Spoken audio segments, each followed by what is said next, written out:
Rise and shine, it's a brand new day. Can take the stage, ready to play. Weekdays at 10, the cars and the scene. Coffee in hand, they're living the dream. Question in the voice, got the whole town awake. Bringing fire to the mic, make no mistake. Shows in the corner, spitting out facts. Dropping truth bombs, ain't holding back. Can in the morning, feel the heat. From 10 a.m. CST, can take a seat. Live and loud, that break in the mind. Can and bold. Light up your speakers, crank up the sound. They're talking about life upside down.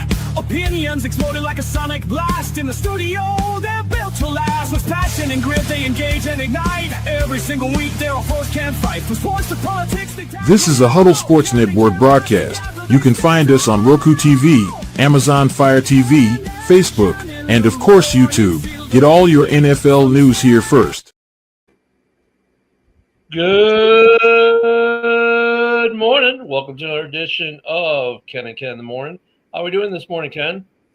Oh, not too bad. Again, another day where I'm breathing, so it's got to be another good day. I like how you quantify that. Another day where I'm breathing. Wow.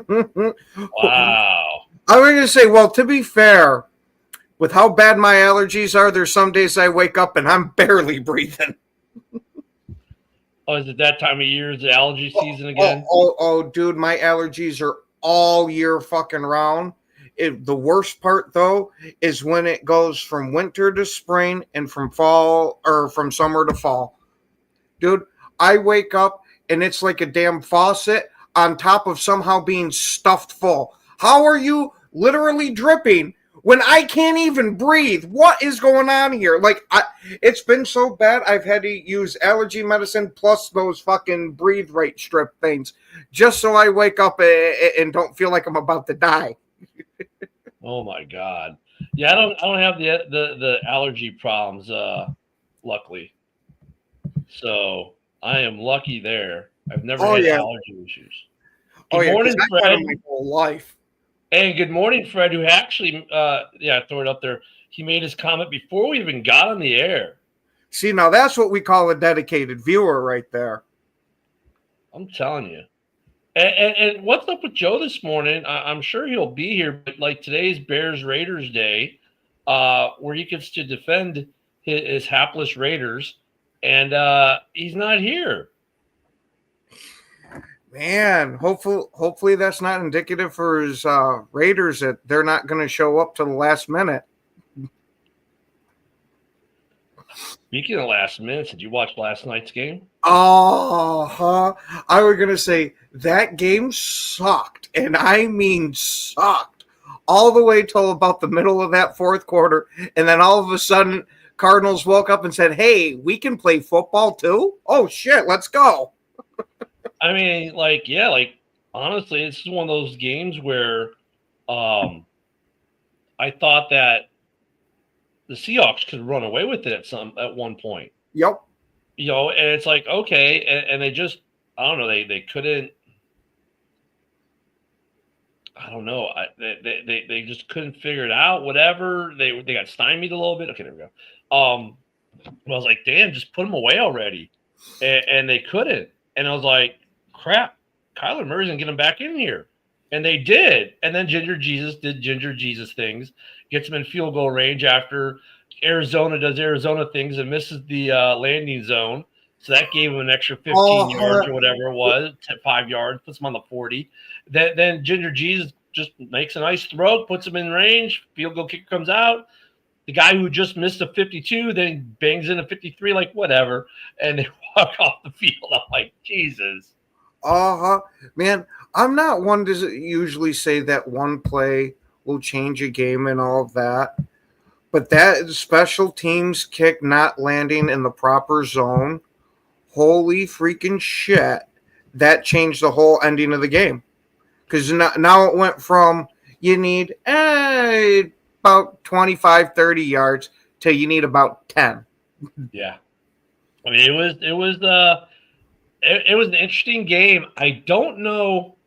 The defenses, I think that was the unsung story about both these teams a little bit before we led into it. those defenses on both teams played really, really well. Both defenses were good. So I Yeah, don't know. I was surprised at how good Arizona's defense was. Like, I knew it wasn't like terrible or anything like that, but they proved damn serviceable to where if this connection between Kyler Murray and Marvin Harrison Jr. continues to grow after what we saw at the end there, they might have themselves a real shot. Because all the way till that fourth quarter, I thought Seattle's running away with this division. That disconnect, though, between those two, you can see it's still there. Like the one play, like he's looking for a curl and he's running a post. And you're like, so if they can get that disconnect to connect, the kid's got the skills that he's going to be really good and they're going to be really good together. But there's a disconnect there still. And part of it, granted, I'm not talking about the misreading of the routes and that, but Marvin Harrison is finally going out and catching the ball with his damn hands and not letting it just come into him. The way he high pointed that ball, granted, this is going to be an over exaggeration, but reminded me a bit of Fitzy. Yeah, it's an over exaggeration, but I get it. Mm-hmm. I mean, it was a much better game than I thought. It's funny though because here goes Seattle winning another road game. Which, by the way, I think aren't they tied now or own the record for consecutive road wins, something like that. Their head coach, though, now in his second year, is an NFL record for the most wins by a new coach, right, through their first 10 or 12 or whatever the stat was. I mean, pretty ridiculous how well Seattle does on the road to begin as well. But those defenses last night were great. But I agree with you. Once Marvin Harrison Jr. and the Keebler Elf get in sync, if and when that ever happens, that has a lot of potential for them. So don't sleep on either of these teams as we get into the playoff hunt. But then when you look at the rest of the division, San Francisco and the Rams, I think it's a pretty competitive. Actually, I think it's a pretty competitive division. The Niners are overachieving given their injuries and everything else they got going on over there. The Rams are being the Rams, lost a heartbreaker last week, but do any of those teams compete with the Rams? See, Seattle, I think, might have a chance if they can continue on the trajectory they're at.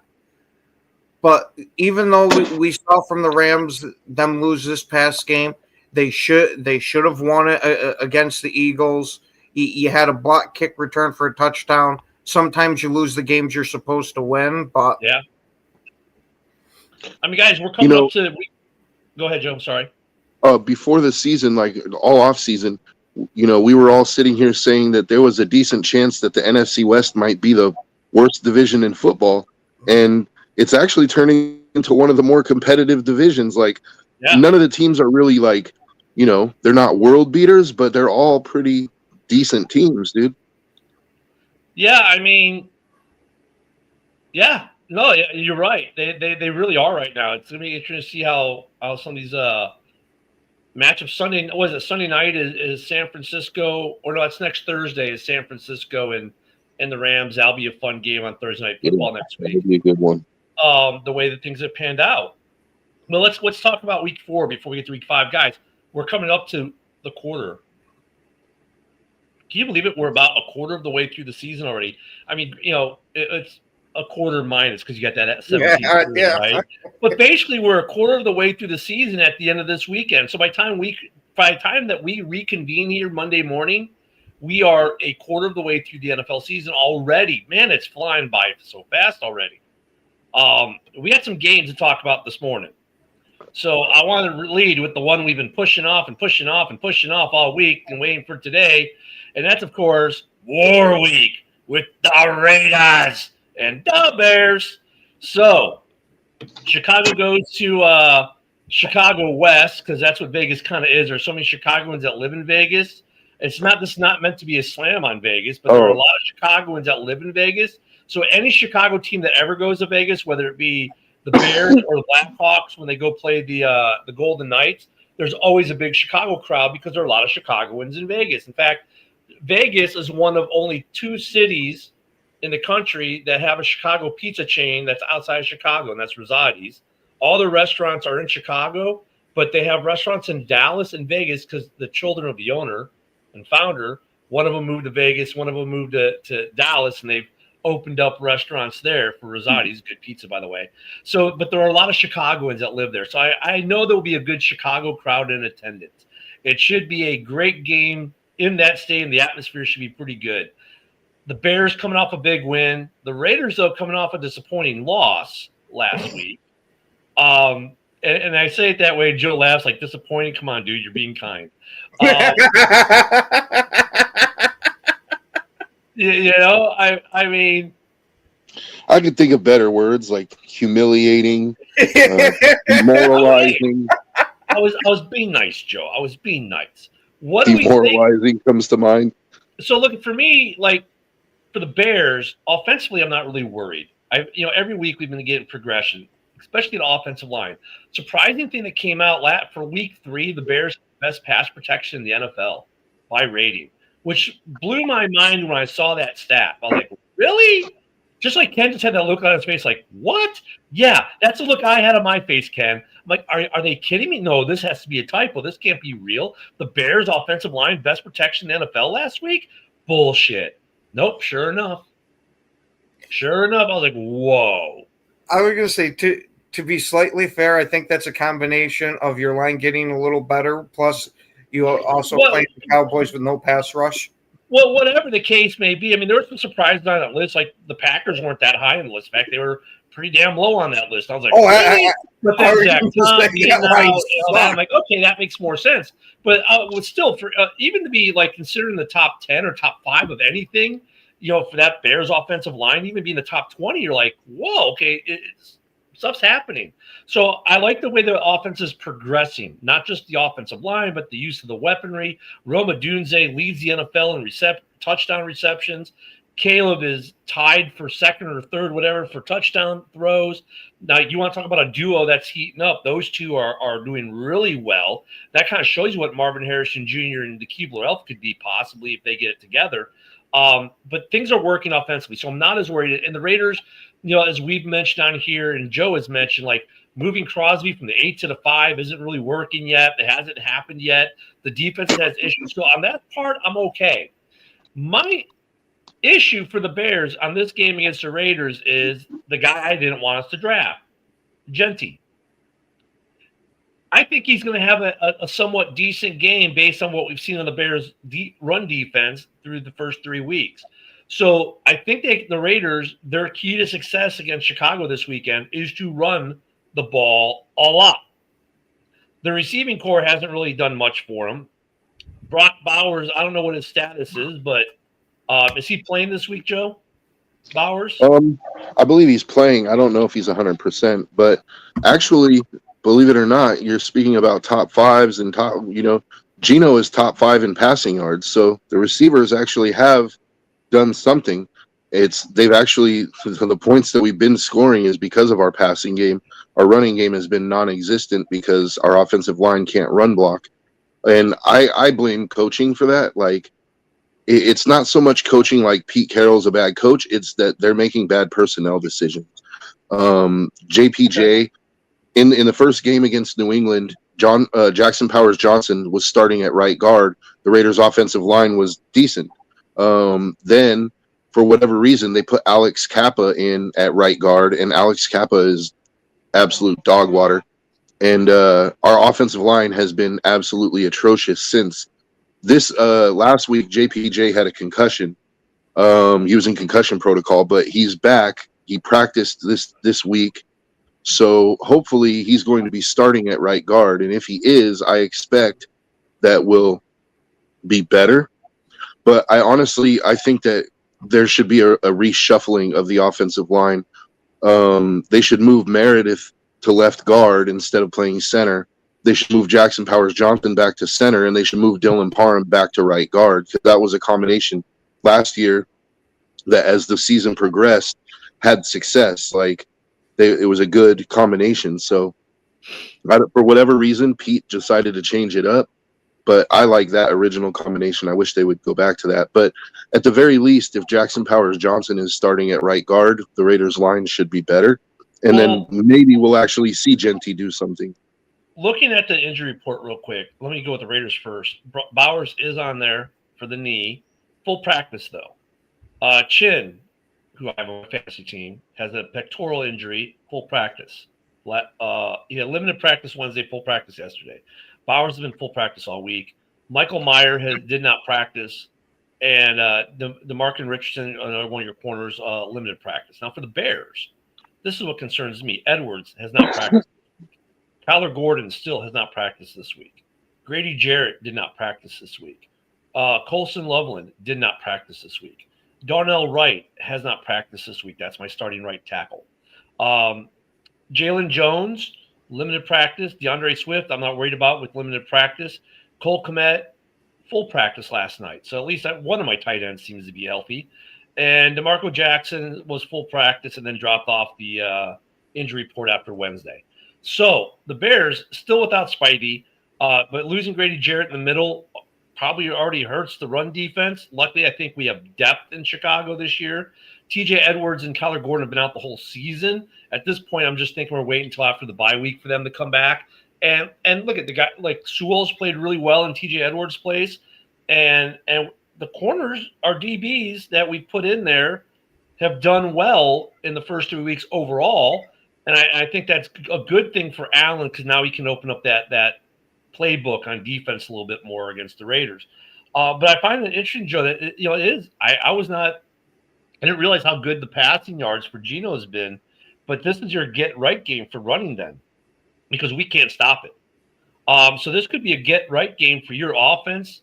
It needs to be a get right game for my defense, and probably for you as well. You probably need a get right game for your defense, and you need to try to stymie this offense that keeps ascending. So it's going to make this an interesting game, and the injury report actually is not for you isn't that bad. For me, it's what it's been. So actually, for me, it's status quo, minus Grady Jarrett, and Darnell Wright. Now, if Darnell Wright's out, I think we might see Ozzie Trapillo, the rookie that we drafted in the second round, might get that start. Either that or the Canadian Eagle. Maybe we'll see him. I think they use he's more for left guard or left tackle at this point. It's gonna be a good game. Does Genty catch passes? He has. I mean, he can. His blocking has left something to be desired. Pass blocking. I've seen some of his pass blocking snaps, and wow, there's a lot of room to grow there. Yeah, but I mean, he's a rookie, though, so you expect that out of a rookie running back. I mean, look, people expect some of these rookies to be like all-pro day one, and some are, because maybe the college they came out of or whatnot. This is where him coming out of Boise State makes a little bit difference versus, let's say, if he came out of an Alabama or an SEC school, right? I mean, that's where you see that, but that's fine. I mean, he's gonna get better at that. I mean, look at Monty did a lot of great things when the Bears drafted him, but one of the things he wasn't good at was blocking. Now he's a good blocker with Detroit. His game improved over time. So I mean, Genty, yeah, he's a rookie. He's gonna grow, but this is a good game for him to put up some yards and show Raider fans why they drafted him so high as a running back. Because the Bears' run defense, look at our run defense is our weak point right now. The secondary, even with the injuries, has held up really well overall. Now, I think this week, because of the issues that they've had maybe with the offensive line in Vegas, you might see more blitz packages out of Allen that we've seen. We'll start to see more of the playbooks, more of the exotics, some more of the stunts, more of the stuff that we haven't been seeing, because the defense has been a little bit, I don't want to call it plain Jane, but it hasn't been the full Allen defense. And he said as much himself, because, not knowing who was actually going to be available to play from week to week, they've kind of held back a little bit until they figure it out. I think last week we started to see, okay, well, this is what it's going to be, so let's roll with it. And when Spider-Man comes back, for example, we'll adjust. And now that we know that Jalen Johnson is pretty much out for the season, right? I mean, he can come back maybe. They said after the surgery he might make it back at the end. But I think now the Bears defense will try to look to get right. but I don't know if Genty's the guy you get right on. I don't know. I'm not looking. I'm not looking at that as like, oh, this is gonna be Genty's get right game. Like, I hope it is, but like you said, Dennis Allen is going to start possibly running more stunts and more twists, more games, and that like the Raiders' offensive line has not been good at picking up those stunts and those twist games that tackles play. So if Jackson Powers Johnson is in the game, I think it'll be better. But I just want to see Genty get 20 carries this game. That's what I want to see. Like, I want to see him actually get a full workload and see what he can do with it, because the Raiders have really limited his abilities in only giving him 10, 12, 13 carries a game. Like, I'd like to see him get 20 or 25, get a full workload for once, and just see what he can do with it. Because I really feel like Genty is one of those backs that it's like he may not on 13 carries. He's not a Jahmyr Gibbs. He's not going to get you 70 yards on 10 carries, Right. But if you give him those 20 carries, he's going to break one. I feel like he's that kind of guy. Like, if you give him 20 carries, he's going to rip one off. There's eventually going to be a time where he's going to make somebody miss and he's going to go for a chunk. So, I mean, look, given what we've seen the first 3 weeks with your opponent this week be my Bears, and see what we've done against the run, this would be the week to give them a full workload. Make the Bears prove that they can stop the run this week. If I'm the Raiders, that's my game plan. Establish the run game, make them prove that they can stop it, and then of course once you do that, you open up your passing game, right? Because now you can run play actions and all these other things. Especially because Chip likes play action a lot.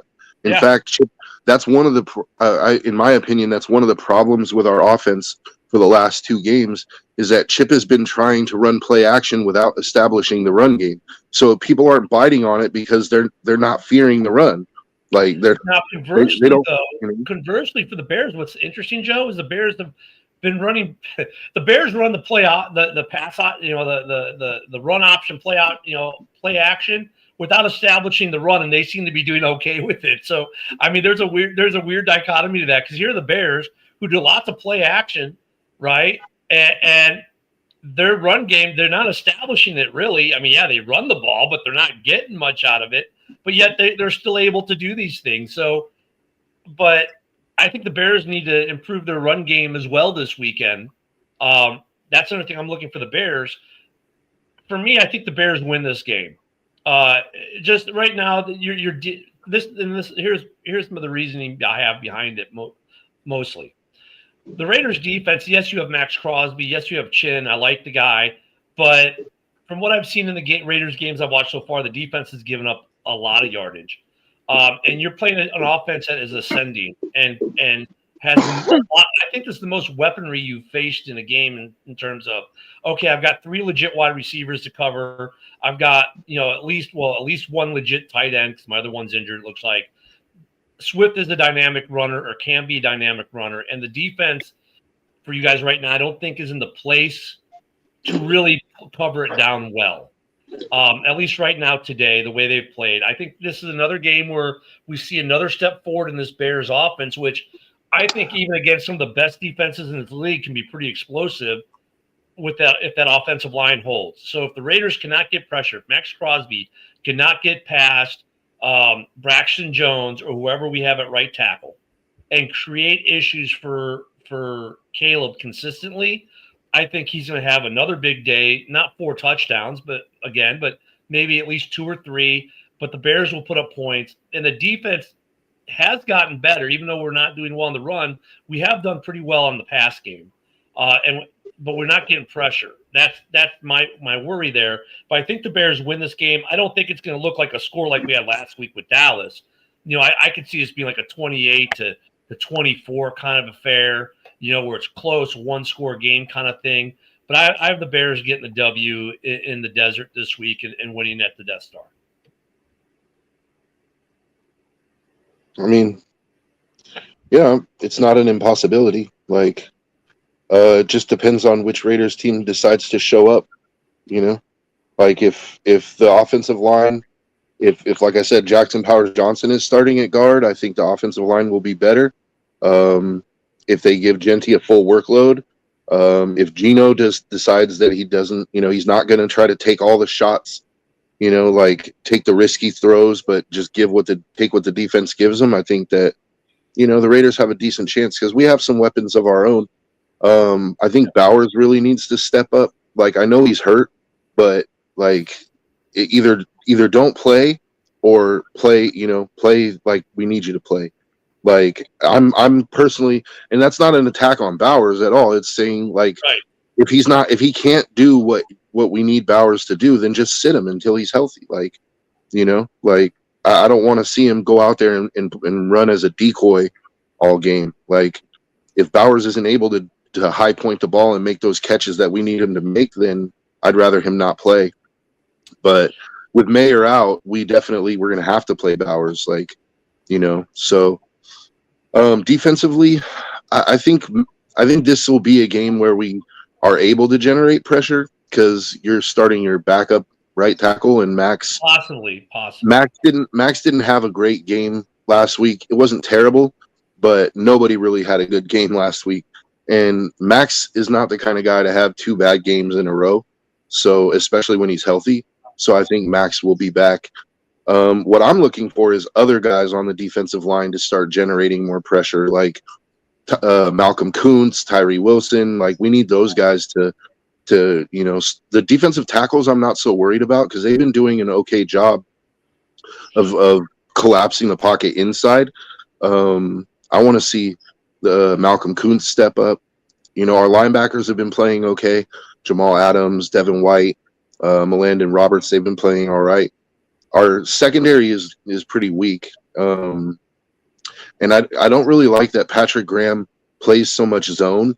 Like, he plays a lot of zone. And I've never really been a huge fan of zone to begin with. Well, we saw what Caleb did to a zone last week. That's another point I was going to bring up here, is that the Raiders need to massively learn from the Cowboys game against the Bears that you can't sit there and play zone against Caleb Williams the whole freaking game, because he's going to find the seams in it.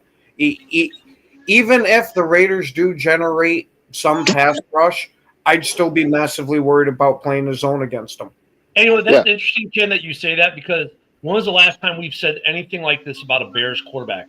Don't do X or he will carve you up. It's been years. That tells you a lot about where this Bears offense is progressing. So, like, if the Raiders play zone, it could be another Cowboys game. It could. For your sake, Joe, I hope, for your sake, not for mine, because for my sake, I'm like, play zone, play zone. I hope you guys, maybe you guys go man-to-man, but I don't know if you have the personnel right now. But what do you think? They got Eric Stokes over there. They got the world's best corner. They'll be all right. What do you think? What do you think the score of this game is going to be, Joe? I don't want to pick a score because I see so many scenarios for this game. Like, well, you got to give me at least a winner. I could see Caleb having a game like he had last week. I could see the Raiders defense playing really well and it being a very low scoring game. I could see the Raiders having a good day offensively and winning by more than 3 points. There's just a lot that could happen. To me, this is a game that both teams need, but for different reasons, like the Bears, like they got a good win that gave them a lot of confidence last week. The Raiders got demoralized. Like, I mean, no, I'm saying that because mentality matters. Mentality matters. Absolutely. Like if the Bears win this game, they're going to be coming off they're going to have 2 straight wins. Like, after 2 ugly losses, like that changes their season. It's like all of a sudden they're back in it. If the Raiders win this game, it's like, okay, we're not 1-3. It's like the season's not over. Like, I think this is a desperate game. But especially for the Raiders, like they need this one. If they lose this one, so okay, give me a prediction. Who wins this game? Because I want to go to the other games here, and especially now that Isaac is here to do our taxes. I don't know, man. Do your taxes, motherfuckers. All right, well, Isaac, you just joined us. Who wins this game? Bears Raiders. Well, So- so- Bears by 95. No, I'm just kidding. I actually think it'll be a little bit closer, but I mean, Raiders do have some issues defensively, and Bears offense just broke out, so it's gonna be a tough one. But I think the Bears pull this one out. Sorry, Joe. what do you say, Ken? I got a feeling that this game is going to end up with one of those weird scores of like 24-23, and the difference is going to be that which team had to settle for more field goals instead of getting the actual touchdown. I could honestly see it going either way. And man, I've picked the Raiders to win this game in most of the shows that I've done, because usually I try to stay the same with all my picks. But the more and more I think about it, I got to give the slight edge to the Bears. I don't want to, but they played good last week against the Cowboys, and like I say, with the bad teams that they got to prove that they can do something different and be good. The Bears came out and proved that they could do something different and be good. So now you got to prove that you can bring them back to where the Bears were. Yeah, and I look at the Raiders game like, week one was a complete letdown by the defense, and the team and communication. Week two was a tight game actually going into the half until that blown Tesla out of bounds call by the refs. I think that changed a lot of the game too. That completely changed the direction of the game, because if he's not out of bounds, they don't score points. And they go into halftime 21-14. I don't know how that changes the second half. You know what I mean? Just the emotions, the feel, the momentum, everything. Last week was definitely get right for the Bears. The Bears need another get right for sure. Both teams do head coaches too. I'm a Raiders fan on the AFC side, so I always like watching the Raiders. This is the only time of the year I like to see the Raiders get beat, because they play the Bears. Other than that, I like to see the Raiders win. But this is a week where I think the Raiders have some other questions, more questions they need to answer than Chicago does. In the overall picture of things. I love Pete Carroll. I think he's a great coach, but I'm still looking for that Pete Carroll identity to come out. Like we're seeing the Ben Johnson identity come out in Chicago. Where in the hell is that Pete Carroll identity in Vegas? Do they do that this week, or does it take another week or two or three? Here's a good thing for the Raiders. It's not like that division's setting the world on fire. Here's a division we thought would be the most competitive, and they kind of are not. Right? They're kind of a mixed bag. So if the Raiders go to 1-3, they're probably not making the playoffs. However, I think they can still have a good building season. Because the other thing I look at, I say, you look at the Bears, you look at the Raiders, you look at pieces. The Raiders definitely don't have as many pieces as Chicago does right now, in terms of, say, on offense and defense, in terms of weapons and certain things.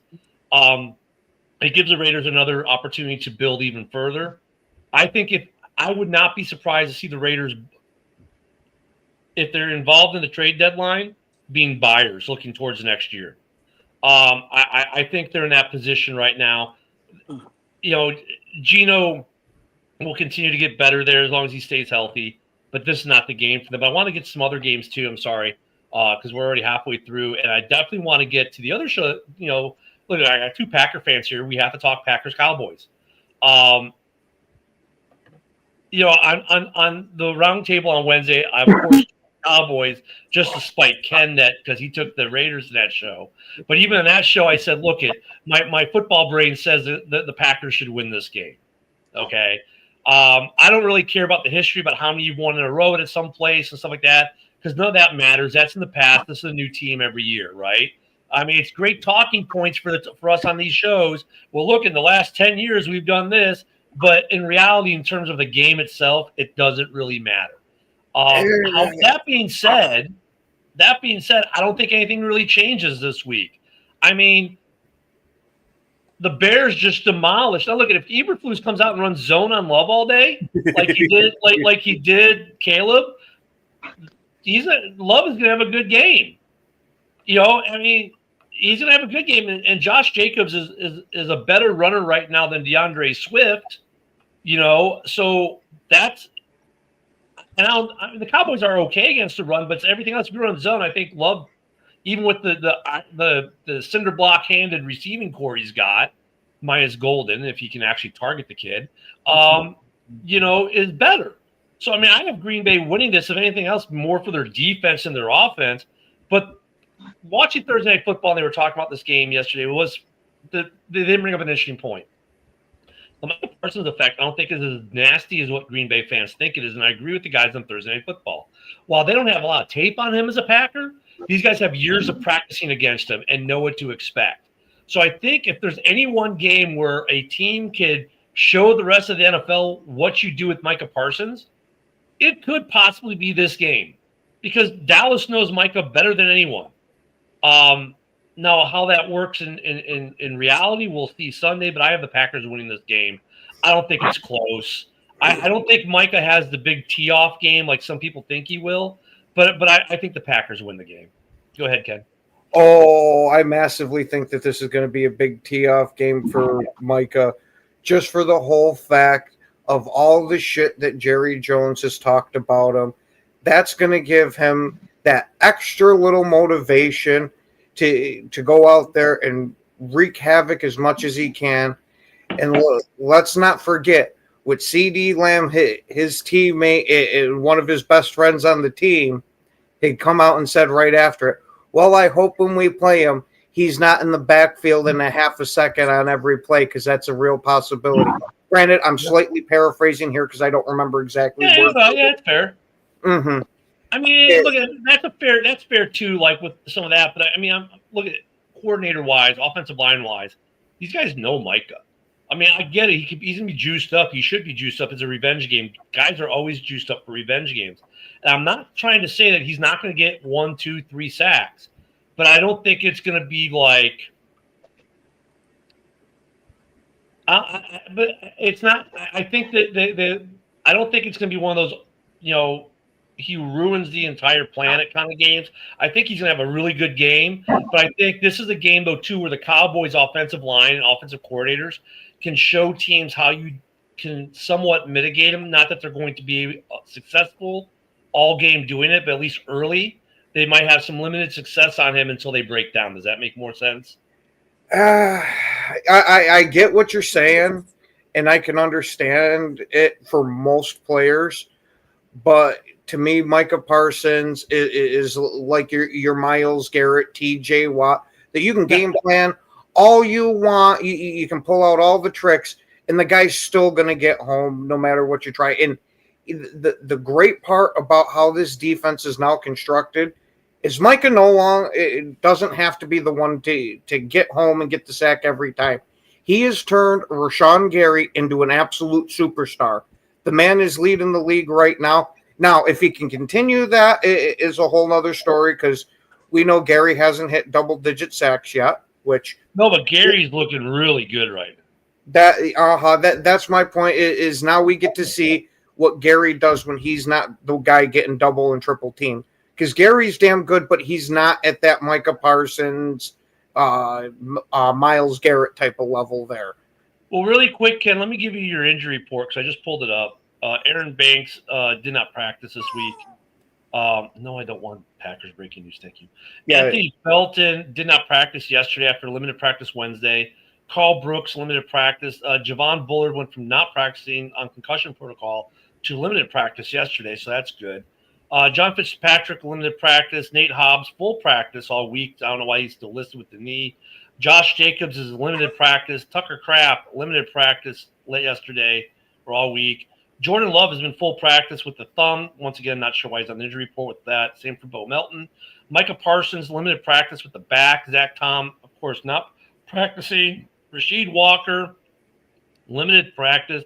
Jeez, you guys are the walking wounded. Yeah, there's still more. Devontae Wyatt, limited practice. Now, for the Cowboys, really a much smaller list. The notables, CeeDee Lamb did not practice, of course.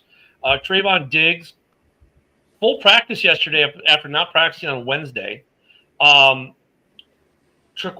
Bridges, a corner for them, full practice again. Tyler Booker, their guard, did not practice all week, and Deron Bland went back to full practice. So really, they're just going to be without. Looks like Booker and CeeDee Lamb from their injury report, and of course, you're the walking wounded. Yeah, Zach Tom's already been pretty much ruled out for the game, which always sucks not having Zach Tom there. He's the best offensive lineman that we have. But if he was going to miss a game, the Cowboys, with how little of a pass rush that they have, I'm more okay with this. I'm not like, oh, hooray type of things, but I don't think the impact is going to be huge. I think the Cowboys will be good defensively against the run against guys like they were the Bears, because the run defense they did improve the run defense at the cost, of course, of getting rid of Micah Parsons and hurting their pass rush. I think there's a game Jordan Love, if they're playing zone, is going to tee off, and that's why you guys are going to win this game more than anything. Because while you may their offense isn't, missing CD, of course, is massive as well. But if they run zone on you, it doesn't matter what your defense does, because you're just going to put up points anyways. If it was a shootout game and they run zone, I'd have the Packers winning. I don't see a path for the Cowboys to win this game, honestly, at this point. I really don't, unless something weird happens, something strange, some weird thing happens. I don't know how the Cowboys – what's the line on this game anyway? I don't know how the Cowboys can win this game. Yeah, I think it's Green Bay by like 7 or 7.5, something like that. Seven's the line. What do you think, Isaac? Or is he doing taxes right now? We'll go to Joe. Joe, what do you think of this game? Oh, Isaac's here. Yeah. Go ahead, Isaac.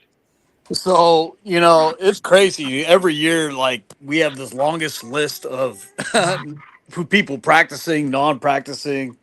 But it's kind of crazy, too, that Packers signed the Cowboys signed Ballantyne.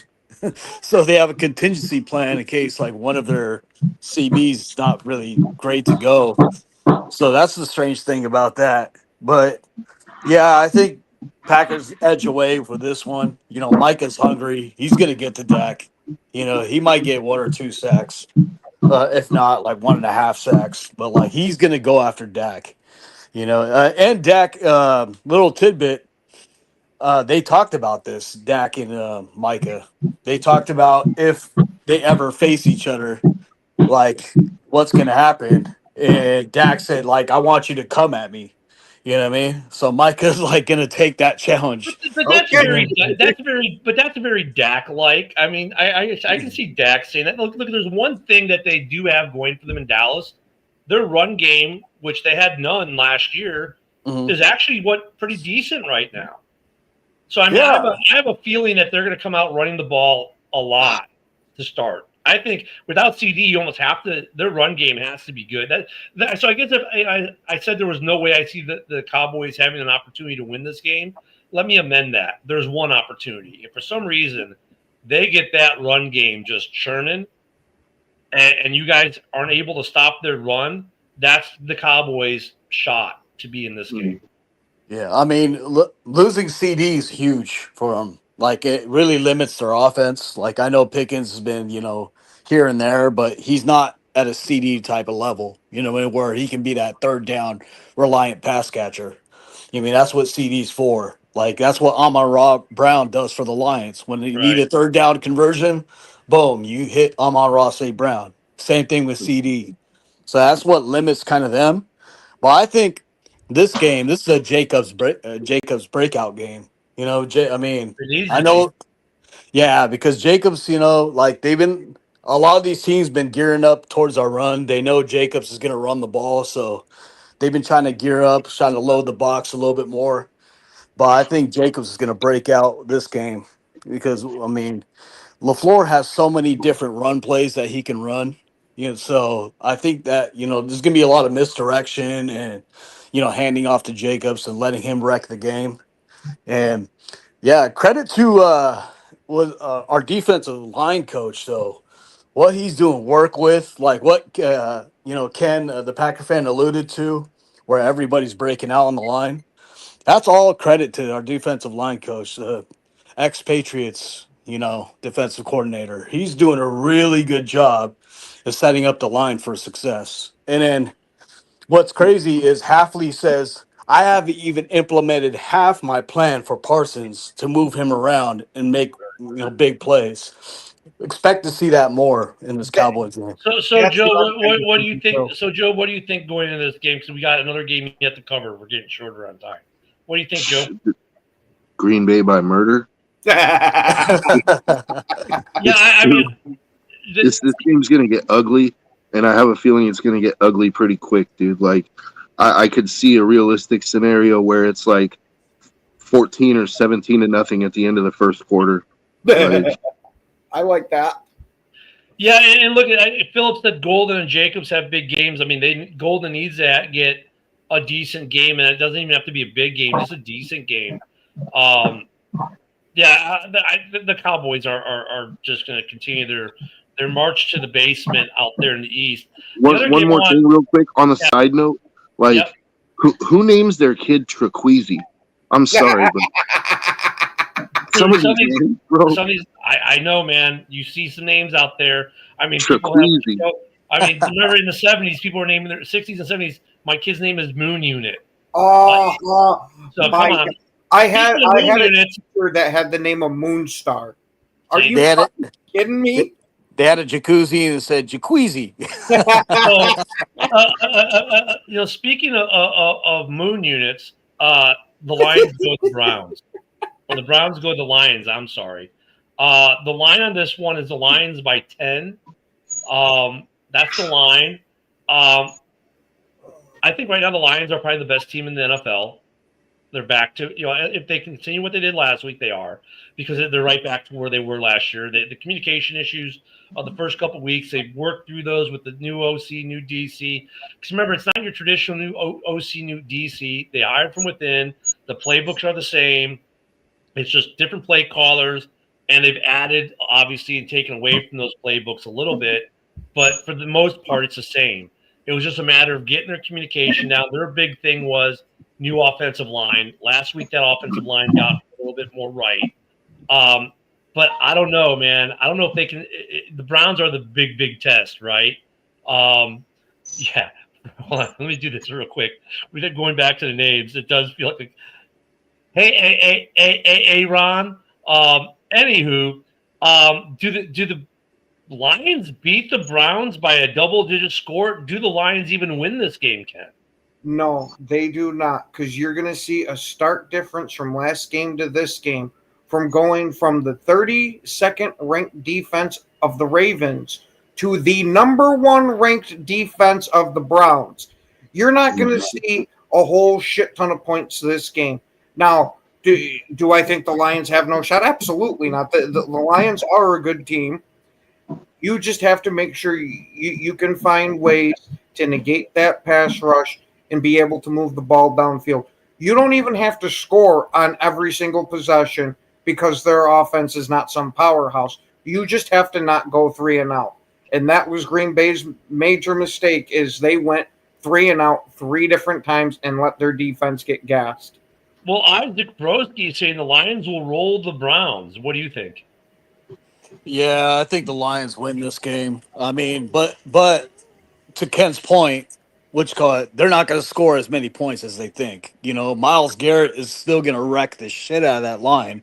You know what I mean? I don't care how improved Lions think their line is. There's no game plan against Myles Garrett. And the guy's just a monster. You know what I mean? And he's playing probably the best I've ever seen in his career right now. He's just too quick. His footwork's too good. And if you expect a rookie like Tate Ratledge to stop Myles Garrett, then there's a fucking, beachfront property in Arizona I got to sell you. It's just not going to happen, dude.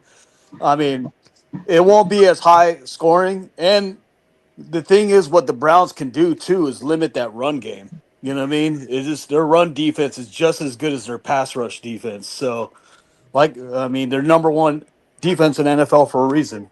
So, but I think the Lions edge this one out, but it's going to be a really close game. What do you think, Joe? Man, you know what? I'm going with the upset special here, dude. Like, I don't think that the Lions defensively are as strong as the Packers, and I think that's Flacco and Jerry Jeudy. Like, they don't have to put up 30 points. Like they if they put up 16, I think that's going to be enough. I think the Browns defense is good, uh, really, really good. And I think they're going to force Jared Goff to make some mistakes. Like I could see this being a game where it's like going into the fourth quarter, it's like 10-7. You know what I mean? Yeah, I And mean, I agree with you, Joe. I mean, I kind of want to take the Browns in this game because Vegas giving 10 points to the Lions. I mean, the defense. Look, I agree. There was one of the I think it was Fred who was basically saying, yeah, but Joe Flacco. I mean, come on, and I agree with that. And I've said this, like Joe Flacco, you can tell he mentally what he's trying to do. He knows what to do, but his body betrays him. But they don't. He doesn't have to have a big game. Like that's the whole thing. They don't. And I've said that since the preseason. They just need to keep these games close. If the Lions can keep this, or if the Browns can keep this close, they can beat this team. Mhm. I think offensively, though, the Lions are much better than the Packers, right? But you're right. Defensively, they're not as good as the Packers. Sorry, So, Fred, I'm just saying. I mean, I think this is going to be the Quinshawn Judkins show, dude. I really do. Yeah, shout Yeah. out to Krishan Judkins Yeah. and Fannin. Their tight end Fannin. Yeah. They're fucking two studs on the and team. you know what's I really funny do. is they didn't realize they didn't utilize Junkins much during the Packers game till the end of the game. And I wonder what if they would have utilized him more early on, how different that game would have looked last week. But the other I could thing see is him this, having 30 carries this week, dude. with Yeah, Jared 45 Goff, again. I mean, with Jared Goff, though, he's shown if you give him immense pressure, he is prone to throw interceptions and some big sixes. And I think that's a death knell for the Lions. So I think the Lions win this game if Goff does not throw picks. If Goff throws more than one pick, I think the Browns win this game. Well, Quinshawn Judkins showed us that not only can he beat his girlfriend, but he can beat NFL defenses too. Just for the record, he was not charged. One more game I But, want to get to before we run out of time, of course, is the first game in Europe in Cork. We got the Steelers and the Vikings. The Vikings are, it's a home game for the Steelers. Not that it matters. You're in Europe. Just like next week in London's going to be a home game for the Vikings. Doesn't matter. You're in Europe. This is an interesting game. A really interesting game. Now, is Addison back this week? Right? It was only a 3-game suspension, right? So Addison is eligible this week, is he not? Yeah, I think Addison's back. Yeah. So that makes it even more interesting because, he's going to have some rust, obviously, but still you have to respect that he's there. Isaac, what do you see for this game? I got the Vikings. The Vikings are looking really good, and their defense is looking scary. Isaiah Rodgers, he's been a little these last, 3 weeks, he's been really producing. Been probably one of the best cornerbacks, surprises of this league. So yeah, I got the Vikings in this one. Oh, by the way, I just double checked. Jordan Addison is back this week. He is back. So yeah. Yeah, his suspension is supposed to run longer, but I think that he did an appeal, and his appeal is allowing him to come back earlier than expected. Wow. All right, guys, we're off the Detroit game, but Jim, it's not that we're giving you disrespect. Ken said going back that Baltimore's a 32 ranked defense. Cleveland's number 1 ranked defense. That's where the difference was there. Yeah. Hey, I give you all the credit for what your guys' defense did to Baltimore because that's a massive accomplishment there to be able to sack Lamar Jackson 7 times. Yeah. I just don't know how much of an accomplishment it is to beat up on the 32nd ranked defense. So Joe, the Vikings game, what do you think about this Vikings Steelers game? I said it before. I think it depends on which Aaron Rodgers shows up. The Vikings are starting Carson Wentz. I think the Steelers are due for a get-right game defensively. They haven't really shown to be that traditional Steelers defense. And so I think this is an opportunity for them. I know the Vikings have a lot of weapons, but if TJ Watt, if he can get consistent pressure on Wentz, I think it creates interesting possibilities. And also, like I said, what happens which Aaron Rodgers shows up. If it's the 150 yards passing Aaron Rodgers, then yeah, I'll take the Vikings. But if it's the throwing 4 touchdowns in a game Aaron Rodgers, I'm going to take the Steelers, dude. Like, yeah, for me, this is a perplexing game too, Joe, because like which Steelers defense, with a real Steelers defense, please stand up. Please stand up. And offensively, like, do you have an identity yet? I mean, and as a team, what is your identity, Pittsburgh? We used to know your identity. This year, it's like 1 week it's defense, 1 week it's Rodgers, 1 week it's defense, or a hybrid-ish kind of weird thing that you kind of – I don't know what they are. Minnesota, I know what they are. Their defense is rock solid. The only thing that we don't know is their quarterback situation. Well, you drop Carson Wentz into a KOC system, which is plug and play, as we've seen. The protection is not that great, so maybe Wentz makes some mistakes. Okay, fine. No more, no less than probably what J.J. McCarthy would make, though. In fact, I would probably say less because he's not going to make rookie mistakes. So he can better deal with the Pittsburgh pass rush than maybe J.J. So it might be a blessing in disguise that J.J. is not playing this game. But now you add in the factor of being overseas, traveling overseas, practicing in Ireland, dealing with the different conditions that is playing in Europe versus playing in the United States, and how that weirdly sometimes affects teams. Sometimes it doesn't, but for some reason, some teams it affects more than others.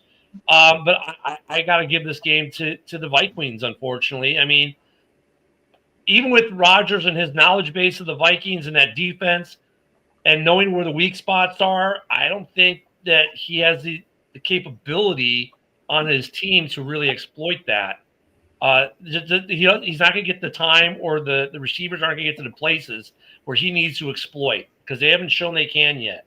And the Steelers' offense has just been kind of, I don't know. You beat Justin Fields week 1 barely, fine, But what's your rise to glory here, Steelers? Now, if they get right on defense and create turnovers, I think it's going to be much closer. It'll be a good game for the NFL. But I got the Vikings on this one. What about you, Ken? Yeah, I think the entire thing hinges on the Steelers' run defense. If Minnesota can run the ball against the Steelers like other teams have so far this year, I think Minnesota wins this one, and still pretty decently. But if for some reason their defense turns the clock back to last year and they played how they did last year, then give me Rodgers to perform some more AFC or NFC North magic and steal a win from the Vikings. And that's kind of like where I'm at, Ken. And I think Joe kind of hinted the same way. I mean, and Jim's still crying about a lot of someone's thinking that the Browns could beat the Lions. But even Jim is kind of saying that in the comments. Look, if Wentz falters, and they get some, and the defense is playing well then yeah, I think that gives momentum is going to be a big key in this game. I think what it is. Yeah, real quick. I think what it is too is about Rodgers is, as much as I love the guy, the Vikings pass rush is for real with Greenard, and Van Ginkel and other guys that get in there. So that's the thing is, I mean, who can stay in the pocket and make those throws? Rodgers typically can, but this is an older Rodgers, and there's younger guys coming at him. Yeah. So here's the good thing: the Packers are Monday Night Football. No, wait, they're the late game. Sunday night. Right? They're Sunday Night Football. The Bears are the late game, so they're going to be the CBS game of the week, and the Vikings are the early game of the week. So we can watch. If you're an NFC North fan, you can watch all the NFC North teams on Sunday. Pretty nice the way the schedule worked out with that. So, guys, enjoy the games this weekend. Don't forget, we got the Packers show on tonight, being Friday. Red Zone Rant this weekend. The Bears for House Hall. We will have your pregame show at 11 a.m. Central on Sunday. Enjoy football this weekend. Let's see how this works. There's going to be some interesting games for sure. A lot of fun to be had. We'll see you back here Monday. Thank you, Isaac, for hopping on. Thank you, everyone, in the comments for your comments. I've been trying to get them all up today. Of course, Joe, Ken, and I like to thank you all for being with us today, and have a wonderful football weekend. Enjoy the games, and we'll see you right back here Monday morning. Have a good weekend, everyone.